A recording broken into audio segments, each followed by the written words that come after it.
High friends, welcome back to our YouTube channel. आज आपण एक खूप महत्त्वाचा टॉपिक डिस्कस करणार आहोत, त्यामुळे व्हिडिओ स्किप न करता संपूर्ण पहा। सगळ्यात महत्त्वाचा प्रश्न म्हणजे तुम्ही व्हेजिटेरियन आहात, नॉन व्हेजिटेरियन आहात का वेगन आहात, हा आहे। कारण आजचा व्हिडिओ त्याच्याशीच रिलेटेड आहे। एका रिसर्चनुसार असे समोर आले होते की 19व्या शतकामध्ये 75% जनता ही प्युअर व्हेजिटेरियन होती, तर फक्त 25% जनता ही नॉन व्हेजिटेरियन होती। परंतु आज जर 21व्या शतकाचा विचार केला तर 75% जनता ही नॉन व्हेजिटेरियन आहे, तर फक्त 25% जनता ही व्हेजिटेरियन आहे। आणि त्यात सुद्धा फक्त 1% जनता अशी आहे की ती वेगन आहे। म्हणजे 100 लोकांमागे जर विचार केला तर एक माणूस आपल्याला सापडेल जो वेगन आहे, आणि 75 लोक आहेत जे नॉन व्हेजिटेरियन खातात किंवा मिक्स डाएट घेतात व्हेज आणि नॉन व्हेजचा, आणि प्युअर व्हेज फक्त 25% लोक आहेत। आता सगळ्यात महत्त्वाचा प्रश्न म्हणजे आपण व्हेगन व्हावं, व्हेजिटेरियन व्हावं की नॉन व्हेजिटेरियन व्हावं, हा ज्याचा त्याचा प्रत्येकाचा पर्सनल चॉईस आहे। परंतु आज मी तुम्हाला नॉन व्हेज फूडचे काही फायदे तर त्याचप्रमाणे काही तोटे सांगणार आहे, त्याचप्रमाणे प्युअर व्हेजचे सुद्धा फायदे सांगणार आहे। त्यामुळे हा जो व्हिडिओ आहे तो आपल्यासाठी खूप जास्त महत्त्वाचा होणार आहे। ज्या जेवणामध्ये अंडी असेल, मटण असेल, मांस असेल किंवा मग मासे असतील, जे काही प्राण्यांशी रिलेटेड फूड असतं ते खाल्लं जातं, त्याला आपण नॉनव्हेज जेवण असं म्हणतो।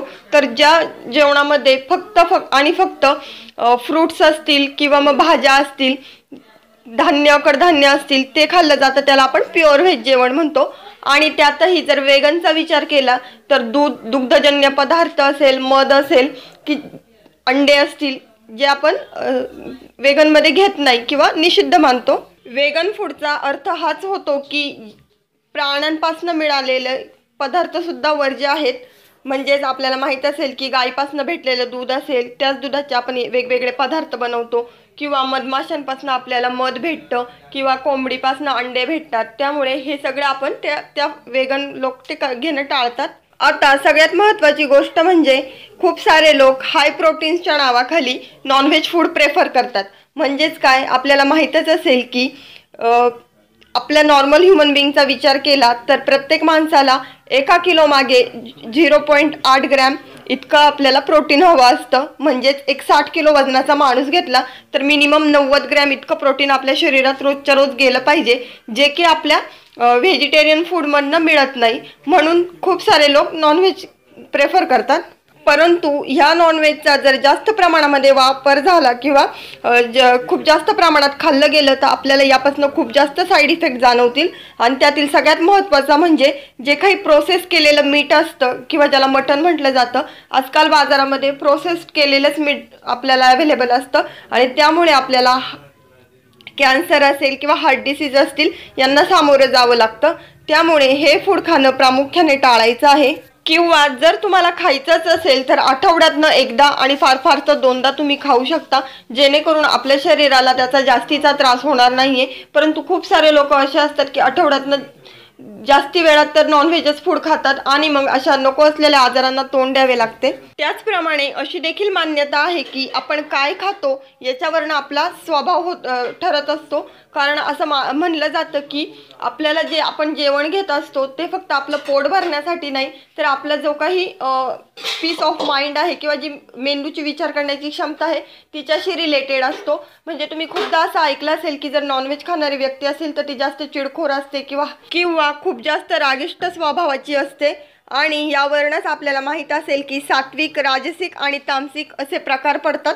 आणि आपल्याला माहीतच असेल की जे लोक प्युअर व्हेजिटेरियन आहेत त्यांना आपण सात्विक लोक असे म्हणतो किंवा सात्विक कंझ्युमर म्हणतो। त्याचप्रमाणे जर का तुम्ही फक्त नॉनव्हेज खात असाल तर त्याला तामसिक म्हटलं जातं, आणि व्हेज आणि नॉनव्हेज जर दोन्ही खात असाल तर राजसिक म्हणून तुम्हाला ओळखलं जातं। आणि आता सगळ्यात महत्त्वाची गोष्ट म्हणजे आपण जे काही खाणं खात असतो ते आपली बॉडी नरिश होते म्हणून नाही, तर व्हायब्रेशन्स ऑफ माइंड आहे ते चेंज करत असतात। आणि त्यामुळे तुम्ही आठवड्यातनं एखाद्या वेळेस खाल्लं तर काहीच हरकत नाही, ते तुमच्या चॉईसवर डिपेंड आहे, परंतु जास्तीत जास्त व्हेज फूड प्रेफर करायचं आहे. आणि व्हेजमध्ये सुद्धा खूप सारे असे ऑप्शन्स आहे की जे हाय ऑफ प्रोटीन्स आहेत. फॉर एक्झाम्पल आपण सोयाबीनचे जे काही चंक्स म्हणतो ते जर घेतले त्याच्यामध्ये खूप जास्त प्रमाणामध्ये प्रोटीन असतं आणि तुमच्या शरीराला जितकं गरजेचं आहे तितकं ते सोया चंक्स प्रोव्हाइड करतात. त्याचप्रमाणे आपण ज्या काही रोजच्या डाळी खातो किंवा कडधान्य खातो त्यातनं सुद्धा आपल्याला प्रोटीन्स हे मिळतच असतात. त्याचबरोबरीने फायबर्स देखील मिळत असतात जे की आपल्या डायजेशनसाठी महत्त्वाचे असतात. त्यामुळे प्युअर व्हेज फूडचा कुठलाच साईड इफेक्ट नाही आहे.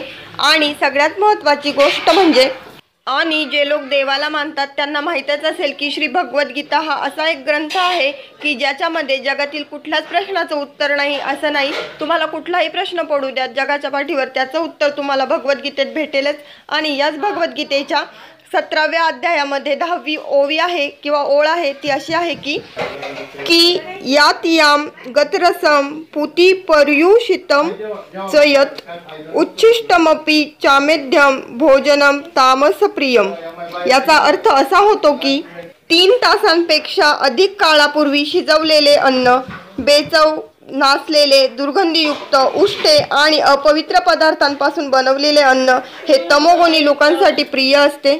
आणि याच वर्ण हर्बीओरस आणि कार्निओरस असे 2 प्रकार पडले जातात, ज्याच्यामध्ये फक्त प्युअर जे काही व्हेजिटेबल्स, फ्रूट्स आणि हर्ब्सशी रिलेटेड प्रोडक्ट कंझ्युम केले जातात त्याला हर्बीओरस. तर हे हर्बीओरस जे काही ॲनिमल्स आहेत ज्यांना कार्निओरस कंझ्युम करतात.